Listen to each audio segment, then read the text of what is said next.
ராதே கிருஷ்ணா. எல்லாருக்கும் நமஸ்காரம். இன்னி நான் மாற்ற தளிகை எலுமிச்சம்பழ சாதம், அதுக்கப்புறம் உருளைக்கிழங்கு ஃப்ரையு, தயிர், மாவுடு. இதுதான் என்னோட இன்றைக்கி லஞ்சு.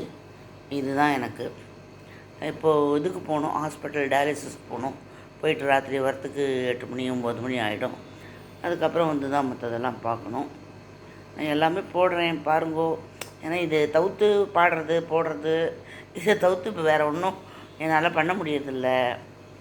கால் இன்னும் கொஞ்சம் நல்லா பெட்டரான உடனே நேற்றுக்கு முந்தின நாள் கொஞ்சம் நடக்க சொன்னால் அது நடந்தது ரொம்ப பெயினாக இருக்குது. அதை அப்படியே தான் நம்ம கண்டினியூ பண்ணணும், பார்த்துட்டு மெதுவாக. ஸோ இதுதான் என்னோடய லஞ்ச் இன்றைக்கி. எலுமிச்சம்பழ சாதம், அப்புறம் உருளைக்கிழங்கு ஃப்ரை, தயிர் சாப்பிட்ருவேன். மாவுடு ஒன்று தொட்டுமே, சும்மா உங்களுக்கு ஃபோட்டோக்காக 2 போட்டிருக்கேன். ஒன்றும் இல்லை, சாப்பிடாமல் இருந்தால் கூட இருப்பேன். தேங்க்ஸ் ஃபார் வாட்சிங் my channel. Subscribe me please. Radhe Krishna. நமஸ்காரம்.